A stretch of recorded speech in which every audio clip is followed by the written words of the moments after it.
नमस्कार, आप देख रहे हैं एबी न्यूज। दर्शकों, एबी न्यूज में आपका स्वागत है। मैं चंदन झा।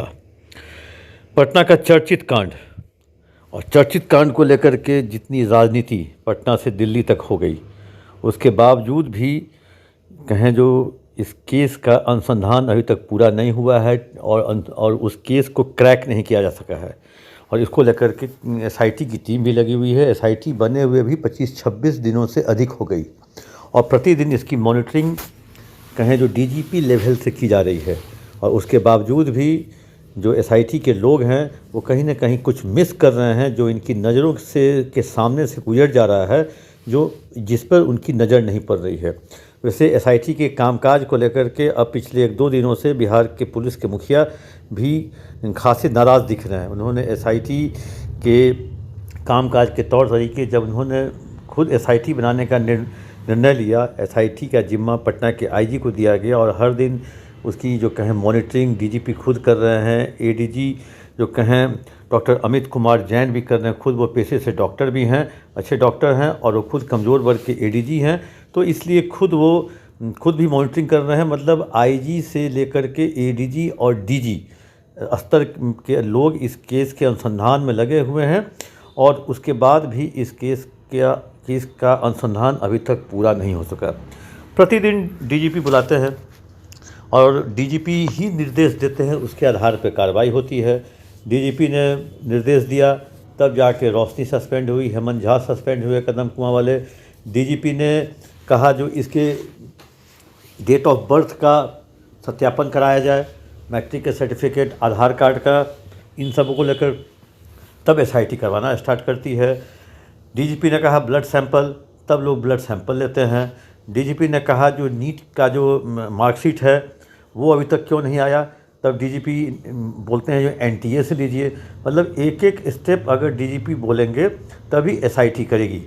लगता है अगर अगले 24 से 36 घंटों में अगर एसआईटी के कामकाज से डीजीपी संतुष्ट नहीं दिखे तो हो सकता है उसमें कुछ बदलाव भी देखे जा सकते हैं और एसआईटी में कुछ चेंजेस भी हो सकता है। क्योंकि पुलिस के जानकार का कहना है जो एसआईटी का निर्माण डीजीपी ने नहीं किया, एसआईटी का निर्माण पटना के आईजी ने किया, लेकिन हड़बड़ाहट में मतलब वैसे जो पुलिस के जानकार, जो पटना पुलिस के जानकार हैं, जो पुलिस के जानकार हैं, वो कह रहे हैं जो एसआईटी में वैसे लोगों को रखा गया जैसे कि उससे भी अच्छे तेज़ तर्रार लोग रहने चाहिए थे, बशर्ते कि जो अभी वर्तमान में हैं। इसलिए एसआईटी को हो सकता है में कुछ चेंजेज देखने को मिल सकता है, क्योंकि अब एडीजी रैंक के पदाधिकारी खुद इसमें अब इन्वॉल्व हो गए हैं इसके जांच में।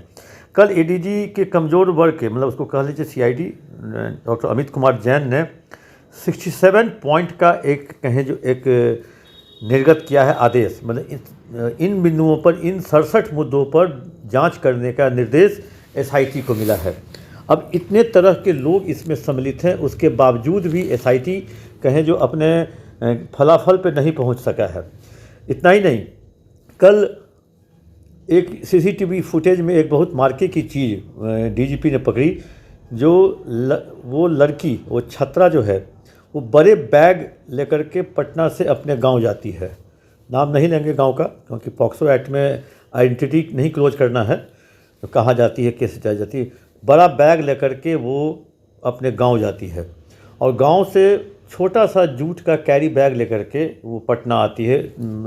5 तारीख को पटना पहुंचती है। तो वैसी स्थिति में वो बैग आखिर उसमें था क्या, वो बैग में क्या था और फिर कहाँ छोड़ा गया, क्यों छोड़ा गया, उसमें क्या सामान थे, क्या उसमें वो सामान नहीं ज़रूरी थे जो फिर दोबारा पटना में उसकी ज़रूरत होती।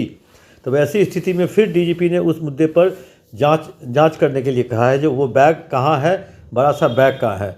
तीसरा, जो हॉस्टल में नहीं, जो जहाँ वो क्लास करती थी, जहाँ वो कोचिंग क्लास करती थी, वहाँ वो किसके साथ उठती थी, किसके साथ बैठती थी, कौन उसका बेंच पर जो उसका साथी कौन थी या कौन था। वैसे स्थिति में उन लोगों को चिन्हित कर उनसे पूछताछ की जाए, ताकि उस लड़की की जो कहें जो पूरी जो मनोस्थिति है उसकी जानकारी ली जा सके। वैसे कल नीट का रिजल्ट पुलिस ने ऊपर कर लिया। नीट का रिजल्ट मैंने भी कल बताया था, नीट का रिजल्ट जो कहा जा रहा था, जो 400 से ऊपर, 480 से ऊपर है, लड़की को डेंटल मिलता उस छात्रा को, लेकिन वो छात्रा के साथ ये घटना घट गई। लेकिन जब नीट का रिजल्ट आया तो पुलिस भी बहुत हक्का बक्का रह गई, जो डबल फिगर भी नहीं, डबल फिगर में ही वो रिजल्ट रह गया, ट्रिपल भी नहीं गया, मतलब 100 से नीचे, और कहाँ 750 में 100 के नीचे। मेरे एक साथी पत्रकार ने सुबह में फेसबुक पर लाइव में वो फिगर ही बता दिया है, लेकिन मैं वो फिगर नहीं बताऊंगा जो आखिर कितना फिगर आया, क्योंकि इस पुलिसिया अनुसंधान में या पुलिसिया रिपोर्टिंग में एक सोर्स बहुत इम्पॉर्टेंट होता है, और सोर्स का क्लोजर और डिस्क्लोजर भी बहुत इम्पॉर्टेंट होता है। तो हमारे जो सोर्स हैं उनका मैं डिस्क्लोज नहीं करूंगा जो उन्होंने बताया, लेकिन आखिरकार अब एसआईटी की जांच पर अब लोगों का भी भरोसा उठता जा रहा है, और एसआईटी की जांच पर लोगों का भरोसा इसलिए उठता जा रहा है जो आखिरकार पीएमसीएच के पोस्टमार्टम रिपोर्ट में सेक्सुअल असॉल्ट से इनकार नहीं किया जा सकता। एफएसएल की रिपोर्ट में शुक्राणु पाए जाने की बात है, और आखिर ये शुक्राणु किसका है इसको लेकर के भी पुलिस बहुत परेशान है। अभी तक कहें जो कल 3 लोगों का सैंपल लिया गया, आज भी 3 लोगों के सैंपल लिए जाने की बात कही जा रही है, 25 लोगों के सैंपल पूरा लिया जा चुका है। हम अगर ऐसा चलता रहा तो ऐसा नहीं हो जो जहाँ से वो लड़की बिलोंग करती है उस पूरे टोले, इलाके, गांव के लोगों का जिससे भी हो उसका संपर्क हो, उससे भी उसके सैंपल लिए जा सकेंगे।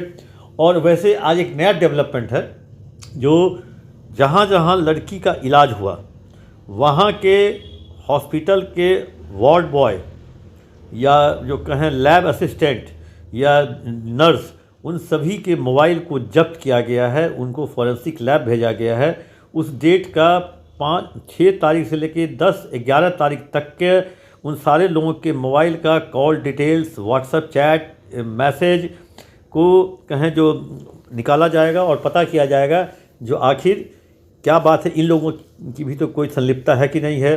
क्योंकि जिस तरह से दवा उस लड़की का चेंज होता गया, जो जहाँ वो भर्ती थी वहाँ पे अचानक आज चल रहा है कफ सिरप, मैं एग्जाम्पल में कह रहा हूँ, कल चलेगा पेन रिलीफ का, फिर परसों चलेगा गैस की दवा।